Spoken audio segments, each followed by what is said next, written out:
My husband was always kind to everyone. He treated people with respect and warmth, no matter who they were.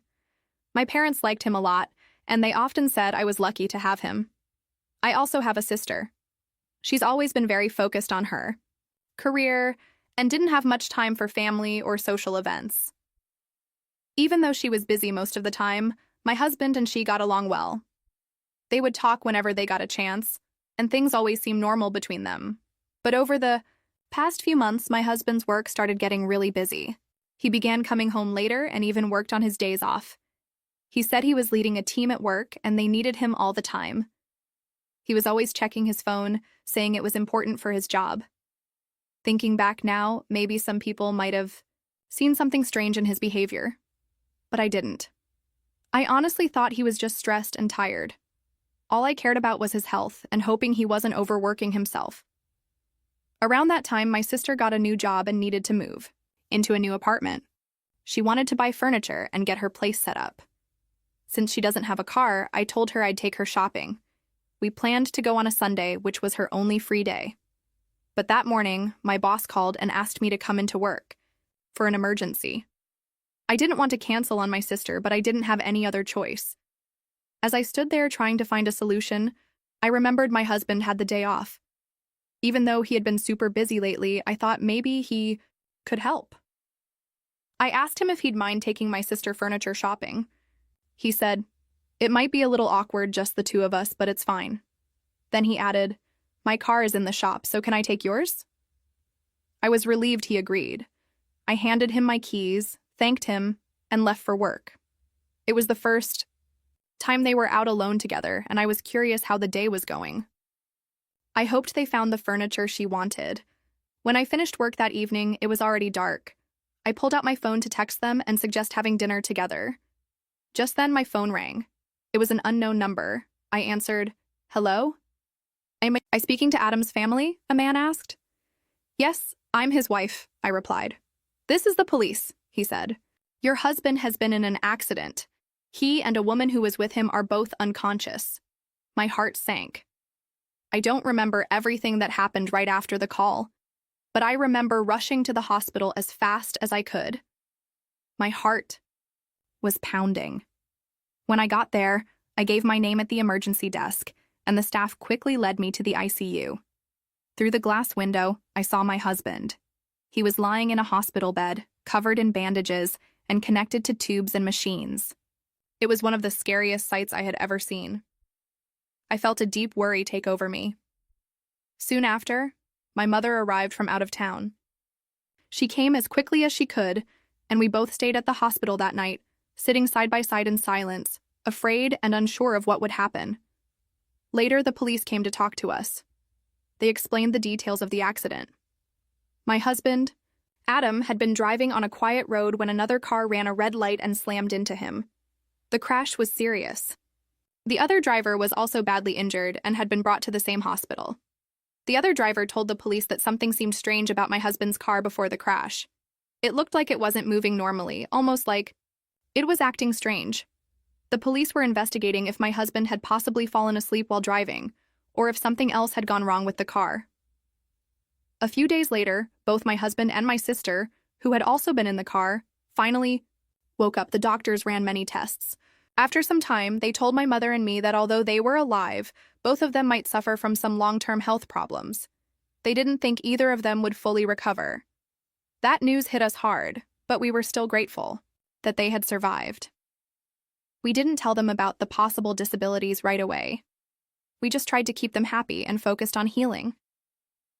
My mother cared for my sister, while I stayed by my husband's side every day. At first, he was very quiet and in shock. He felt guilty and kept saying he was sorry for the trouble he had caused. But after a while, his mood began to change. He became frustrated and angry, especially when his leg wouldn't move properly. He didn't like the hospital treatments and hated that he had to leave his job. It was hard to watch him struggle with everything. Still, I visited him every day. I knew he needed me. Then one day, a police detective came to speak with me. He had found out something new about the accident. The problem wasn't my husband. It turned out there was a leak in the brake fluid of our car, which might have caused the car to stop working properly before the crash. Later, the woman who had hit our car was still in bad shape too. Her mother came to visit us at the hospital and said she was very sorry for what had happened. It was the first time we had heard from her. After I met her, everything started to go downhill. My husband became even angrier with me. He seemed upset that I could walk around freely while he was stuck in the hospital bed. He didn't like that I wasn't there with him all the time. But I had work, and I couldn't just stay in the hospital day and night. He began acting differently. He started telling me what to do like he was in charge of everything. If I didn't do exactly what he wanted, he'd get mad. Sometimes he would even throw things out of frustration. He constantly complained about the hospital room, the food, the noise, and even when I went out to buy lunch for myself. It didn't matter what I did, he always found something wrong. The more time passed, the more demanding he became. I felt sorry for him. I really did. He was in pain, and I understood he was scared and angry about his condition. But at the same time, I was also under a lot of pressure. I was working hard to support both of us. On top of that, I had to talk to the police, deal with hospital paperwork, and handle all the daily responsibilities by myself. I was completely exhausted and barely had time to sleep. It wasn't just me who felt overwhelmed. My sister looked stressed too, and my mother was constantly tired. I later heard from someone at the hospital that my sister had been giving my mom more and more work, even though mom wasn't feeling well and didn't have a job. Every time I couldn't be at the hospital, things seemed to get worse between them.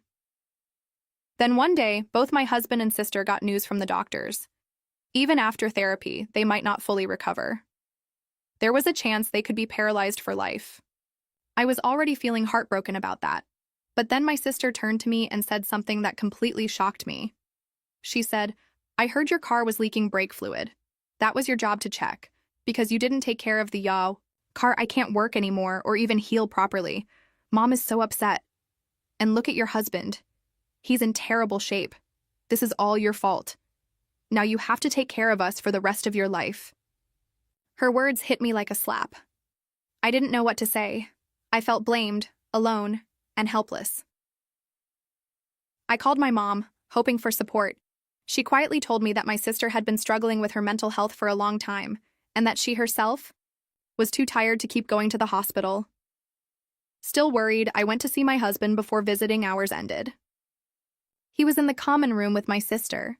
The room was almost empty. He looked right at me and said coldly, "If you had just taken the car for inspection, none of this would have happened." I stood there, speechless. I didn't know how much more I could take. I've been married to my kind and caring husband for 2 years. We lived happily together and were very close. We had many dreams for the future, including having children someday. Life felt calm and safe, until everything changed. One day, something unexpected happened. My sister, who had also been in the accident with my husband, looked at me with a serious face and said, "You're the reason we're in this mess. The insurance will pay for some of it, but you'll have to take care of us for the rest of your life. Don't forget that." Hearing those words made something break inside me. I couldn't believe what she had just said. My mind was spinning. I looked at both of them and asked, "Since when have you become so close to my sister?" "What do you mean?" my husband asked back, pretending to be confused. "You don't even visit her often. And now, suddenly, she's staying here with us? Your mom said it was fine because neither of you can walk or leave the house, but that doesn't explain why you two are acting like a team," I said. My husband didn't answer me. My sister just stared at the floor, but she nodded when my husband said she'd be taken care of for the rest of their lives. It felt like they were both blaming me for everything. I was tired, stressed, and doing my best to hold things together. And now they expected me to take care of them forever without even asking how I was feeling? Trying to keep calm, I said sarcastically, "You two hadn't even spoken much before the accident? Now you're like best friends?" My husband ignored that and went back to his complaints. My sister stayed silent, agreeing with him on everything. I didn't expect them to give me real answers anymore, but I kept asking questions, hoping they would understand how hurt and confused I felt. Then I said, "I wonder if the woman who hit your car is recovering." "How should I know?" my sister snapped. "She ran a red light. That's all we know. It's unbelievable. Yes, I replied. It was a terrifying accident. But we need to focus on healing instead of just pointing fingers. We'll need to file for compensation if that's what's necessary. My sister rolled her eyes.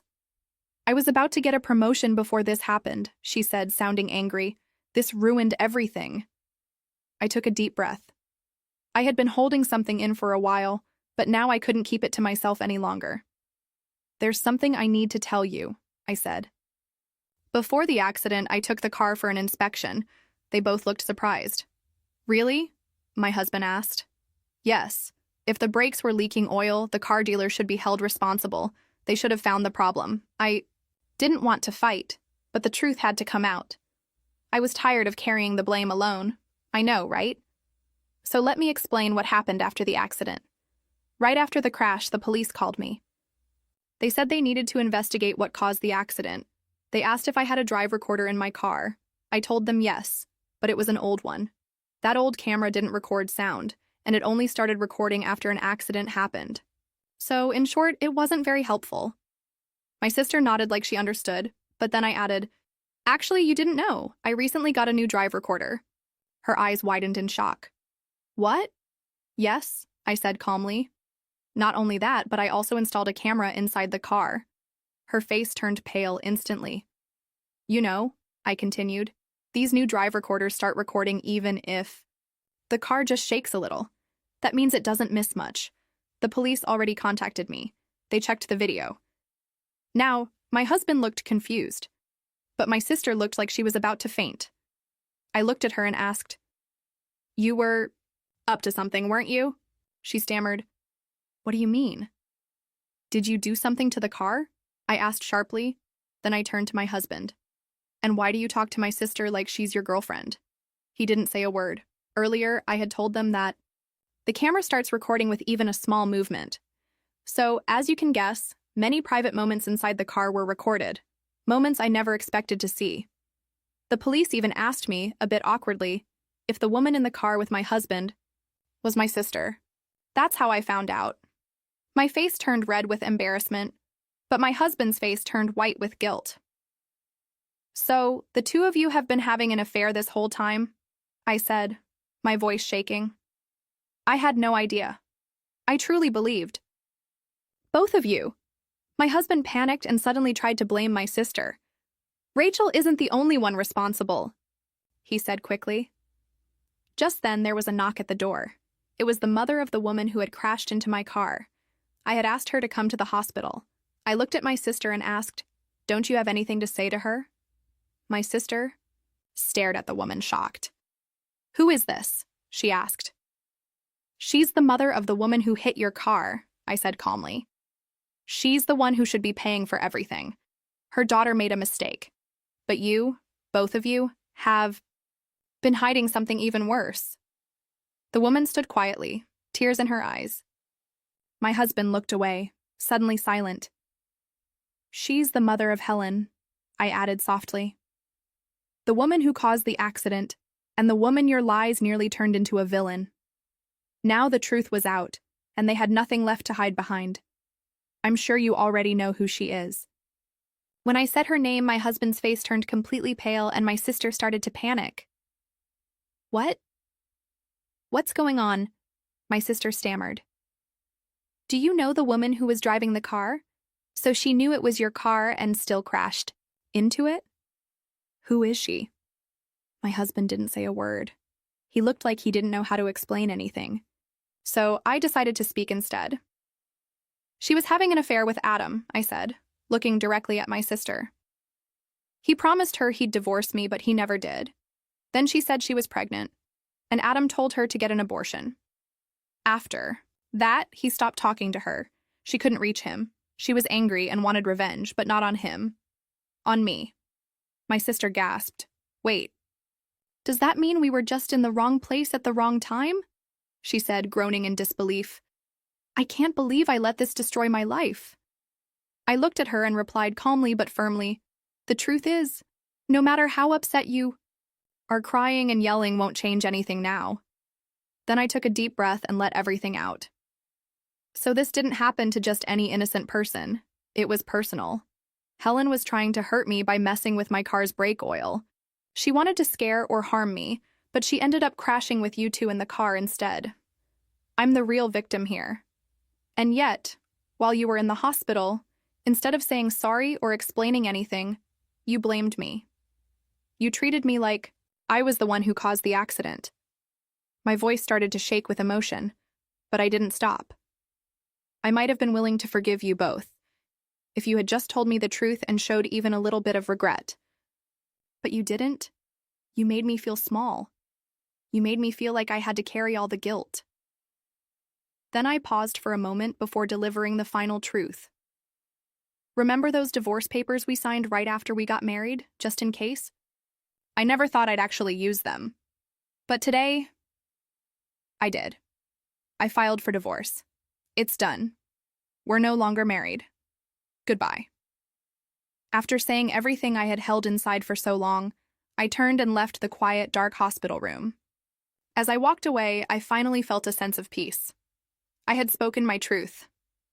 My mother, though, was deeply shocked by everything she had just heard. She was heartbroken, not only because of my sister's betrayal, but also because she now had to take care of her injured daughter alone.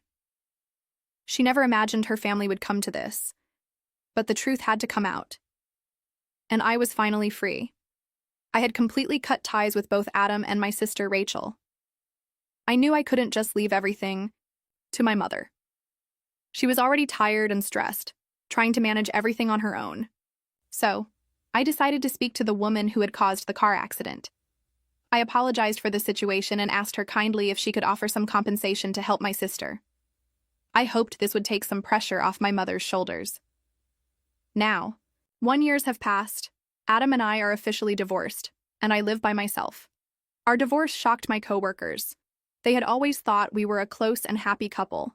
After the news spread, many of my male colleagues began talking to me more and asking for advice. At first, I thought it was just a phase where some men find divorced women more interesting or mature. But in my heart, I was still not over Adam.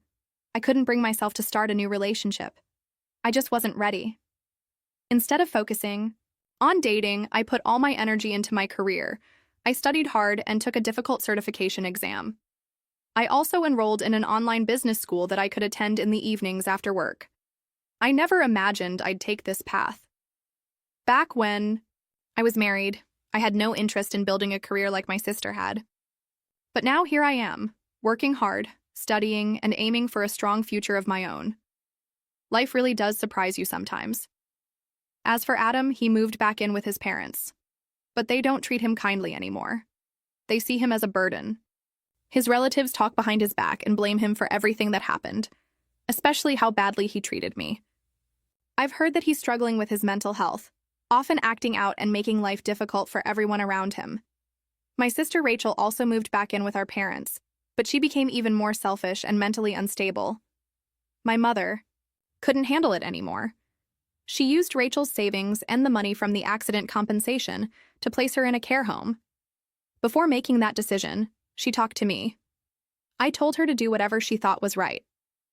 I didn't object at all. Sometimes I think about how lucky I was to see the truth in time. If I hadn't figured it all out, I might still be stuck taking care of both of them.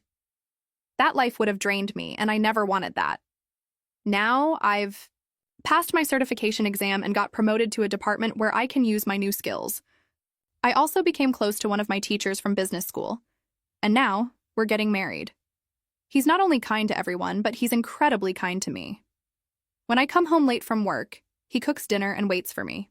These little things bring me so much joy. I finally feel at peace and happy with the life I've built.